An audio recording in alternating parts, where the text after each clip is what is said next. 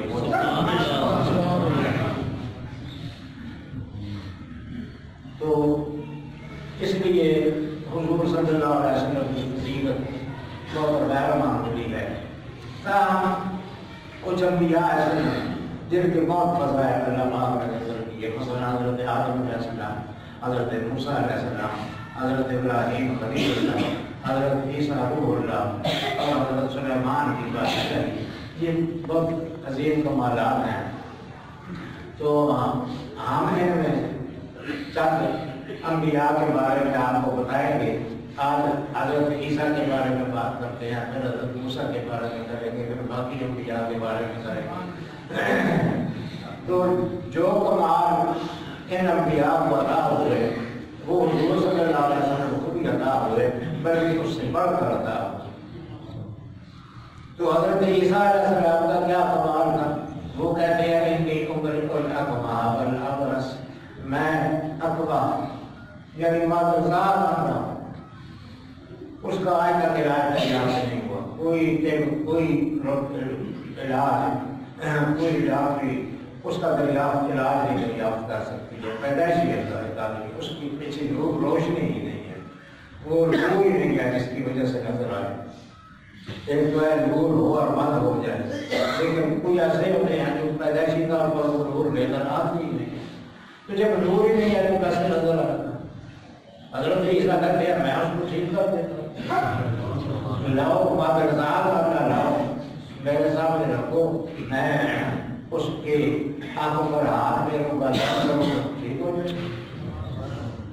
نابینا پیدائشی نابینا ان کے پاس لائے جاتے تھے، وہ ان کی آنکھوں پر ہاتھ پھیرتے تھے، وہ جس آنکھ میں سرے سے نور ہی نظر آ رہا نہیں رکھتا، اسی آنکھ پہ اللہ رب العالمین نور ڈالتے تھے، آنکھیں روشن ہو جاتی ہیں۔ اور اب برس کا مریض، برس کا بھی آج تک کوئی معقول علاج دریافت نہیں ہوا ہے۔ برس کا مریض جو ہوتا ہے وہ ہو جائے بیماری رہتا ہے، وہ برس یعنی سفید داغ ہو جائے جلد پر، چہرے پر، جلد کے کسی سے بات یہ برس کہلاتا ہے، اس کا بھی آج تک کوئی علاج نہیں۔ اور بالکل ہی جس کا علاج نہیں ہے ابھی تک وہ ہے ایک آدمی مر جاتا ہے، مر گیا تو بس زندگی ختم ہو گئی۔ ڈاکٹروں کے بورڈ پاس بیٹھے رہتے ہیں، بڑے بڑے بادشاہ اور بڑے بڑے حکمرانوں کے پاس اعلیٰ درجے کے ڈاکٹر دنیا بھر کے اس بورڈ بیٹھے رہتے ہیں اور چیک کر رہے ہوتے ہیں، بس اس کے دیکھتے دیکھتے آدمی جب مرتا ہے تو مر جاتا ہے۔ کوئی ایسا قانون اب تک دریافت نہیں ہوا ہے جس کی وجہ سے اس کی موت کو روکا جا سکے۔ تو یہ سارے ناممکن کام جو ہیں حضرت عیسیٰ علیہ السلام تک، اصل میں اس زمانے میں طب بہت عروج پر پہنچ گئی تھی، ڈاکٹری میڈیکل سائنس بہت عروج پر تھی، انہوں نے ہر مرض کا علاج دریافت کر لیا تھا، لیکن جب ایک مرض اس کا علاج تھے، دو بیماریاں اور ایک مر جانا، اس وقت کا علاج تھا، اس وقت بھی علاج ہے، کوئی اس کا علاج کا جب تینوں چیزوں کا دریافت نہیں ہوا۔ حضرت عیسیٰ ان کا علاج لے کر آئے، علاج کیا تھا؟ ان کا دم تھا، اور وہ اپنے جو ان کو اللہ پاک نے جو موت سے عطا کیے ان کو ڈھونڈ کر ایسے اعلان کرتے ہیں کہ میں یہ کرتا ہوں، میں مادرزاد کو ٹھیک کرتا ہوں، میں مادرزاد میں برس کے مریض کو ٹھیک کرتا ہوں، اور میں مردے کو زندہ کرتا ہوں، اللہ کے حکم سے کرتا، اللہ کے حکم سے ہوں لیکن کرتا میں ہوں۔ یہ نہیں کر پایا کہ میں دعا کرتا ہوں اللہ اس مردے کو زندہ کر دیتا ہے، میں اللہ سے طلب کرتا ہوں اور اللہ اس مادرزادہ کی بیجائی باہر کر دیتا ہے، یہ نہیں کر پایا۔ فرمایا کہ انی ابرئ الرحمٰن، میں مادرزادہ کو ٹھیک کرتا ہوں، میں برس کے مریض کو ٹھیک کرتا ہوں، اور میں ان مردوں کو بھی زندہ کر دیتا ہوں باذن اللہ، اللہ کے حکم سے کرتا ہوں۔ یہ ساری طاقتیں مجھے اللہ نے دی ہیں، میرے پاس ذاتی طاقت کچھ نہیں ہے، جو کہ مجھے اللہ کا ہے، لیکن اللہ کے دینے کے بعد یہ سارے کام میں کرتا ہوں۔ اس لیے دوستوں یہ جب رکتا ذہن میں آیا حضرت معصوم کی بات یاد آ گئی. حضرت معصوم ایک دفعہ حضرت خضر اور حضرت موسیٰ علیہ السلام کا واقعہ بیان فرمایا. میں ان سے پڑھ رہا تھا. وہ عجیب و غریب نکات ان لوگ ذہن میں آتے تھے جو کسی تفسیر وغیرہ میں نہیں ہوتے تھے. اس واقعے کے ساتھ اور بھی بہت سی باتیں انہوں نے بیان فرمائی ہیں، لیکن ان میں سے ایک یہ بھی ہے. انہوں نے فرمایا کہ 3 کام کیے تھے حضرت خضر علیہ السلام نے. ایک کشتی توڑ دی، دوسرا ایک بچے کو مار ڈالا تھا، تیسرا ایک دیوار کو درست کر دیا تھا. واقعات مشہور ہیں، آپ سب کو معلوم ہے. 3 کام کیے تھے. بعد میں جب انہوں نے وجہ بیان کی تو کشتی کے بارے میں فرمایا کہ فَأَرَدْتُ أَنْ أَعِيبَهَا، میں نے ارادہ کیا کہ میں اس کو اعتراض کروں. وہاں یہ فرمایا کہ میں نے ارادہ کیا. آگے جب لڑکے کے قتل کا آیا تو فرمایا وَأَرَادَ رَبُّكَ أَن يَبْلُغَ أَشُدَّهُ، تیرے رب نے ارادہ کیا کہ وہ جوانی کو پہنچے اور جو نا نہیں وہ جب وہ ذکر آیا بچے کے قتل کا تو فرمایا فَأَرَدْنَا أَن يُبْدِلَهُمَا رَبُّهُمَا، ہم نے ارادہ کیا. یعنی میں نے اور اللہ یہاں ارادہ کو نہیں فرمایا، ارادہ فرمایا. یعنی ہم نے ارادہ فرمایا کہ اللہ اس کے بدلے کو دوسرا بیٹا دینے کو جو نیک صالح. اور جب اس لڑکے کی بات آئی اس کی دیوار درست کی تھی تو فرمایا ارادہ ربُّكَ أن يَبْلُغَ أَشُدَّهُ، تیرے رب نے ارادہ کیا کہ وہ بچہ جو ہے اپنی جوانی کو پہنچے اور اپنا خزانہ حاصل کرے. مطلب یہ کہ تینوں کام خضر نے کیے تھے، لیکن ایک کام کے بارے میں فرمایا کہ میں نے ارادہ کیا، دوسرے کام کے بارے میں فرمایا کہ رب نے ارادہ کیا، اور تیسرے کام کے بارے میں فرمایا کہ ہم نے ارادہ کیا. تو حضرت معصوم فرمایا کرتے تھے کہ اللہ کامل بندہ جب کوئی کام کرتا ہے تو وہ یہ کہے کہ میں نے اللہ نے یہ کام کیا تب بھی ٹھیک ہے، اور اگر وہ یہ کہے کہ میں نے یہ کام کیا تب بھی ٹھیک ہے، اور اگر وہ یہ کہے کہ ہم نے یہ کام کیا تب بھی ٹھیک ہے. بات یہ کی ہوتی ہے گفت ہے اللہ اور بندے کی بات جو نکلتا ہے بندے کا جو کام ہوتا ہے وہ اللہ کا کام ہوتا ہے. غیر سے آج بھروس ہو گئے الحمد للہ کسی اللہ کے بندے سے بات نکل رہی ہوتی ہے، لیکن اللہ کی بات تو بہرحال حضرت خضر نے وہ تمام کام کیے اور انہوں نے ایک کی نسبت اپنی طرف کی، ایک کی اللہ کی طرف اور ایک کی تو عیسیٰ علیہ السلام اپنی طرف نسبت کرتے تھے. یہ صاحب کہتے تھے کہ اذن اللہ، لیکن یہ بھی کہتے تھے کہ میں اللہ سے دعا کرتا ہوں تو وہ یا میں اللہ سے مانگتا ہوں تو اللہ پاک میری دعا سے اس کو ٹھیک کر دیتا ہے.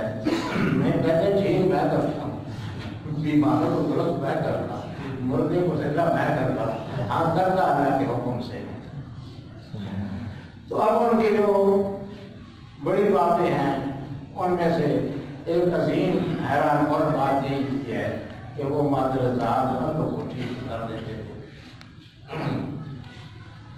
لیکن حضور صلی اللہ علیہ وسلم کو بھی اللہ پاک نے یہ عظمت عطا کی تھی، وہ بہت ہم حقیق قسم کی عطا کی.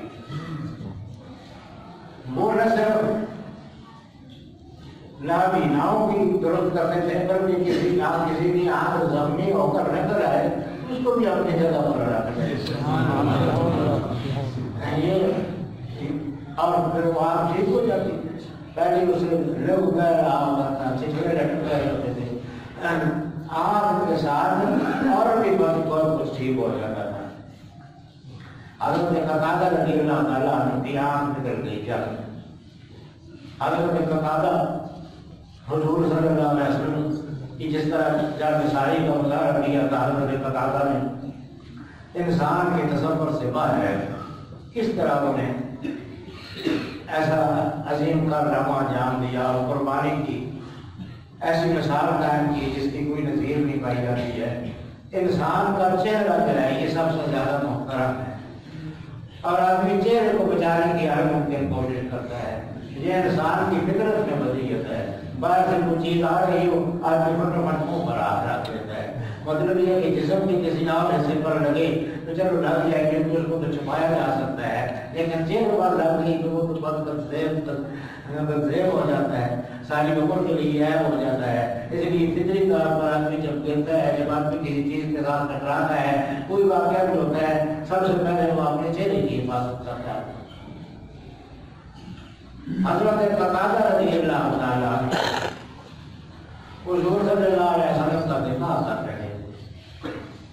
تو دفاع کرنے میں صورت حال یہ, اس میں غزوہ میں بہت زیادہ جب زور آ گیا دشمنوں کا اور ہر طرف سے تیر بچھاڑ ہونے لگی, تو حضرت قتادہ نے بھی تیر اندازی شروع کر دی.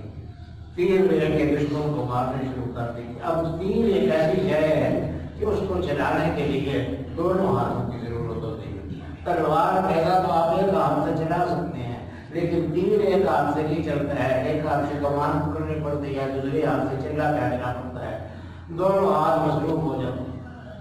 حضرت قتادہ تیر چلا رہے تھے, دشمنوں پر تیر برسا رہے تھے, لیکن دشمنوں کی طرف سے جو تیر آ رہے تھے ان کو روکنے کا بس کوئی نہیں ہو رہا تھا.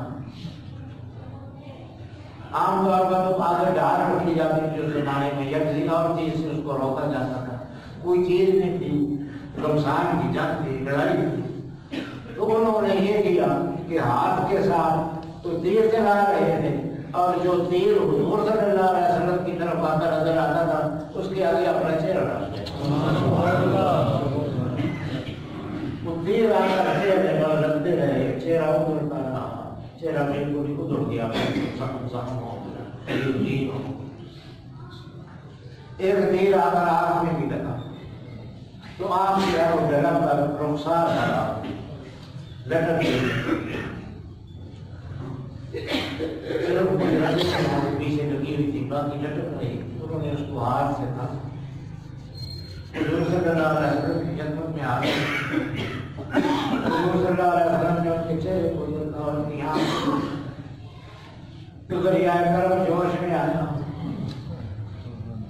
ان کی آنکھ کو اپنے دست مبارک سے پکڑا اور اس کو اپنی جگہ پر نصب کر دیا. اس کے بعد دست پر دعا ہو گیا اللہ رب العالمین کے ساتھ. اور کیا خوبصورت دعا فرمایا, اللہم وجہ بتا کما مقام وجہ نبی. باری تعالیٰ یہ قتادہ جو اس قدر زخمی ہوا ہے, اس کے چہرے پر یہ حال ہوا ہے, یہ اپنی کسی ذاتی غرض کے لیے نہیں, یہ تیرے نبی اور تیرے رسول کے چہرے کو بچانے کے لیے کی ہے. تو باری تعالیٰ جس نے یہ قربانی دے اپنا چہرہ قربان کر کے نبی کے چہرے کو بچایا, رب العالمین تو اس کے چہرے کو بچا لے, تو اس کے چہرے کو ٹھیک کر. وہ چہرہ اللہ کی شان سے اسی وقت روشن ہو گیا, خراب ہو گیا, اپنی جگہ فصل کی طرح ہو گیا.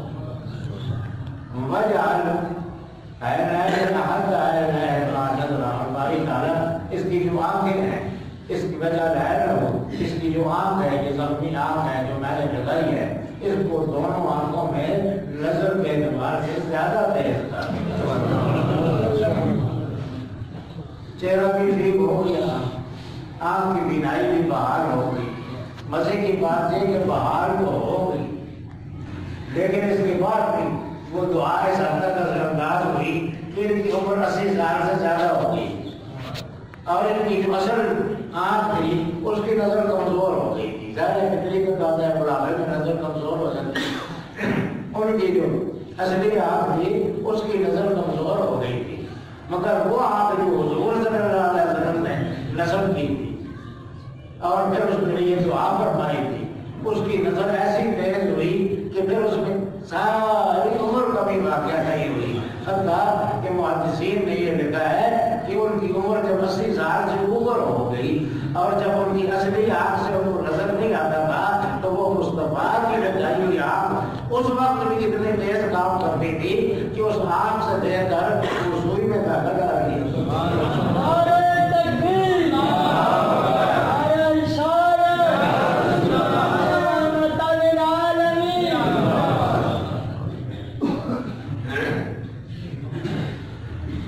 حضرت عمر بن عبدالعزیز کے پاس ایک شخص آیا. حضرت عمر بن عبدالعزیز بڑے علماء میں سے ہیں, بنو امیہ میں سے ہیں, لیکن بڑے علماء میں سے ایک ہے حتیٰ کہ ان کو ساری عمر کہا جاتا ہے. یعنی حضرت انصاف کے اعتبار سے جو نظام حضرت عمر فاروق نے قائم کیا تھا وہ بڑی خرابیوں کے بعد جب حضرت عمر بن عبدالعزیز کے پاس آیا تو انہوں نے پھر اس کو عمر فاروق کے انداز میں اس کو باہر کر دیا. اس لیے عمر ثانی بھی کہا جاتا ہے اور ان کو خلیفہ راشد بھی کہا جاتا ہے اپنے کمالات عدل و انصاف کی بنا. بڑی عظیم شخصیت ہوئے ہیں. تو ان کے پاس ایک آدمی آیا. اس وقت حضرت عمر بن عبدالعزیز کے کام میں مصروف تھے تو انہوں نے اس کو زیادہ دیر نہ کرائی. اب ان کاموں میں لگے رہے. اس نے ان کو کہا کہ حضور میں حاضر ہوا ہوں. فرمایا آپ کیوں آئے ہو؟ تو کیسے آئے ہو؟ کچھ متوجہ ہوئے اس کی طرف. اس نے چاند شہر بنائی. ہمارا بچے کے شہر ہے تو اس کو کر دی. اگر آپ کسی کو آتی ہو تو وہ اس سے صحیح تو بندوبست ہو سکتا ہے. لیکن وہ شخص حضرت قتادہ کی اولاد میں سے تھا. جو آدمی گیا تھا انہیں حضرت قتادہ کی اولاد میں سے تھا جن کی آنکھ حضور صلی اللہ علیہ وسلم نے سب فرمائی. تو اس نے شعر پڑھے انا من الذی سال علی الخد عینه فرد بکف تصطفى احسن الرد. میں اس کا بیٹا ہوں کہ اس کی آنکھ بہ کر رخسار پر آ گئی. اگر اس کی اولاد میں سے ہوں جس کی آنکھ بہ کر رخسار پر آ گئی تھی فرد بکف تصطفى پھر مصطفیٰ کے ہاتھ سے لوٹا دی گئی. احسن الرد بہت اچھے طریقے سے لوٹا. فعادت کما کانت من اول وقتها. مصطفیٰ کے لوٹانے کے ساتھ وہ آنکھ ایسی ہو گئی جیسے پہلی وقت کی تھی. اور آخری مصرع بہت خوبصورت ہے. فعادت کما کانت من اول وقتها فیا حسن ما ہے فیا حسن ما رکھتی. وہ لوٹ آئی اور پہلے جیسے اس کی بینائی بحال ہو گئی. فیا حسن ما ہے بس کیا خوبصورت تھی وہ آنکھ جس کو آقا نے لوٹایا. فیا حسن ما رکھتی اور کیا خوبصورت ٹیکسی کا لوٹایا. تو حضرت عمر بن عبدالعزیز بڑا پڑھے اور پورے میں اس کی طرف متوجہ ہو گئے. اور دوسرے لوگ جو وہاں موجود تھے انہوں نے کہا بے مثل آتا اور یا تبصر المتوسلون. میرے پاس آنے کے لیے اگر وسیلے کی ضرورت ہو تو اس قسم کے وسیلے پیش کیا کرو. میں ہر حالت میں تمہاری بات سننے کے لیے تیار ہوں. تو یہ تو حضور صلی اللہ. اچھا آنکھ کے بارے میں ایک اور بات حضرت ابو سفیان کی یاد رہی وہ بیان کرنا اور وقت نہیں ہے. حضرت ابو سفیان آپ جانتے ہیں کہ حضور صلی اللہ علیہ وسلم کے شدید مخالفین میں سے. فتح مکہ کا شدید مخالف ہے. فتح مکہ کے موقع پر یہ ایمان لائے تو حضور صلی اللہ علیہ وسلم نے ان کو اتنی عزت دی کہ فرمایا کہ دیکھو کل ہم مکہ میں داخل ہوں گے تو جو بھی ہمارے مقابلے میں آئے اس کو آپ بڑا اتار دیں گے. ہاں جو مسجد حرام میں چلا جائے من دخل المسجد فهو آمن ومن دخل الکعبہ فهو آمن. کعبے میں کوئی چلا جائے مسجد حرام میں چلا جائے اس کو ہماری طرف سے امن ہے. ومن دخل دار ابی سفیان فهو آمن. اور جو ابو سفیان کے گھر چلا جائے اس کو بھی امن. یہ دشمنوں پر یہ عنایت ہے حضور صلی اللہ علیہ وسلم. سلام اس پر کہ جس نے دشمنوں کو بھی گواہی دی. سلام اس پر کہ جس نے گالیاں سن کر دعائیں. تو حضرت ابو سفیان ساری عمر مخالفت کرتے ہیں لیکن جب اسلام لائی تو پھر اسلام کی یہ کیفیت ہے کہ وہ دل کی دنیا بدل دیتا ہے. پھر حضرت ابو سفیان کی بھی عجیب حالت ہوگی. اسی فتح مکہ سے چند دن بعد غزوہ طائف پیش آیا.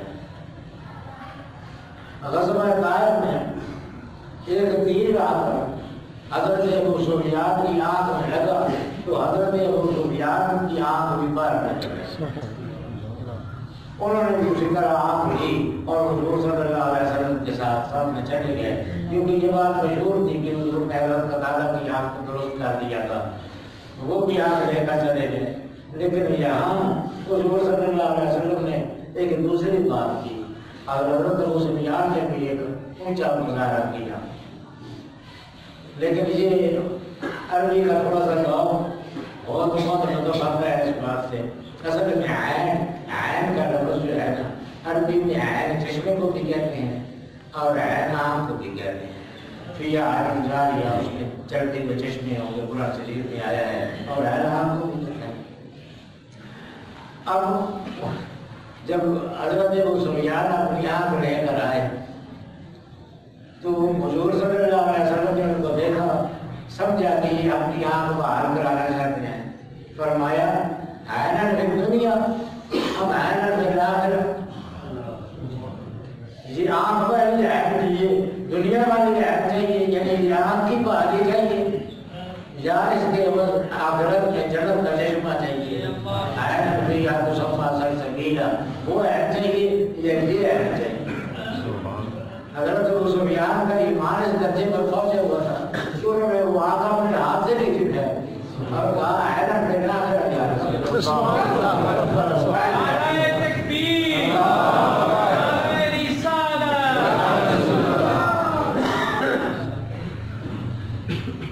یہ تو اس طرح سے حضور صلی اللہ علیہ وسلم بے شمار واقعات ایسے ہیں جن میں حضور صلی اللہ علیہ وسلم کے غم کے صدقے لوگوں کی بینائیاں بحال ہوئیں. اور ایک نبیل کا بھی واقعہ ہے جس کی متعلق میں نے ایک شعر کہا ہے. شعر آپ کو سنا دیتا ہوں, بلکہ واقعی سنا دیتا ہوں. ایک میں مختصراً بیان کر دیتا ہوں. ایک نبینا حضور صلی اللہ علیہ وسلم کی بارگاہ میں حاضر کہا یا رسول اللہ میری آنکھیں نہیں ہیں. فرمایا اگر صبر کرو تو جنت میں سیدھا جنت میں جاؤ بغیر کسی حساب کتاب. کہا یا رسول اللہ وہ تو ٹھیک ہے لیکن میرے لیے مسئلہ یہ ہے کہ مجھے چلانے والا کوئی نہیں ہے, مجھے کوئی پکڑ کر ادھر ادھر لے جانے والا نہیں ہے. نبینا پکڑ کھاتا ہوں تو فرما دیجیے کو دعا فرما دیجیے. فرمایا اچھا یہ آنکھ اگر باہر کرنی ہے اور بینائی چاہیے اس کے لیے مجھے کرنے کی کوئی ضرورت نہیں ہے. اس کے لیے تو میرا وسیلہ پیش کر رہا میرا کام. تو اس طرح کر کہ جا اپنی جگہ جا کے دعا کر اور دعا بھی اس کو سکھائی حضور صلی اللہ علیہ وسلم.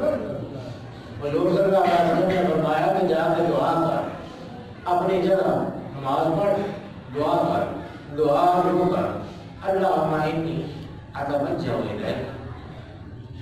باری تعالیٰ میں تیری طرف متوجہ ہوتا ہوں واسألک اور تیرے دربار میں سوالی بے نبی کا محمد, تیرے نبی محمد صلی اللہ علیہ وسلم کو وسیلہ پیش کرتا ہوں. نبی کی رحمت و شفاعت, وہ نبی جو رحمت والا نبی یا شفاعت والا. پھر تجھے باری تعالیٰ میں سوال کرتا ہوں فی حاجتی حاجی, اپنی اس حاجت میں, اس ضرورت میں جو یہ میری آنکھ کی بینائی کی بحالی, اس میں میں تیری طرف متوجہ تم سے سوال کرتا ہوں میرے نبی کے ذریعے سے دے تو بتا دی تاکہ میری یہ حاجت پوری ہو جائے. پھر فرمایا پھر مجھے خطاب کر. اللہ کو پکارنے کے بعد پھر مجھے پکار اور کہا کہ یا محمد انی اتوجہ بک الی ربی فی حاجتی ہذہ لتقضی. یا محمد یا حبیب اللہ یا رسول اللہ, میں آپ کے ذریعے متوجہ ہوتا ہوں اپنے رب کی طرف, اپنی ضرورت میں پوری ہو جائے. وہ اس وقت حضور صلی اللہ علیہ وسلم کے سامنے نہیں تھا, اپنی جگہ دعا کر رہا تھا. لیکن حضور صلی اللہ علیہ وسلم نے اس کو سکھایا نہیں کہ وہاں جا کر یا محمد کہنا. اس وقت محمد صلی اللہ علیہ معلوم ہوا کہ محمد صلی اللہ علیہ وسلم سامنے ہو یا نہ ہو، یا محمد کہنا یا رسول اللہ کہنا یا حبیب اللہ کہنا، یہ سب کچھ جائز ہے۔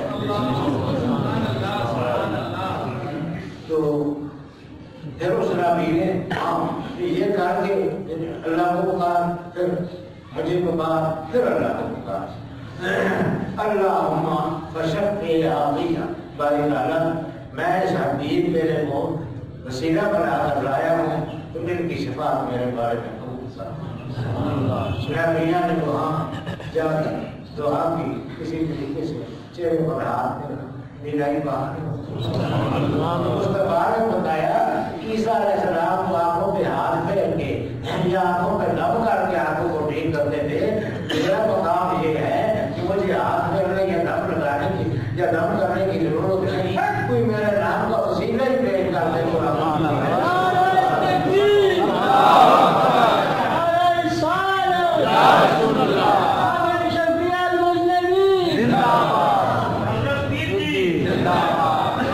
اس پر بڑھ کر میں نے وہی شعر کہا ہے، پانی کی شفا اس نے آقا کے وسیلے سے، پانی کی شفا اس نے آقا کے وسیلے سے، آیا ترجماتوں سے معذور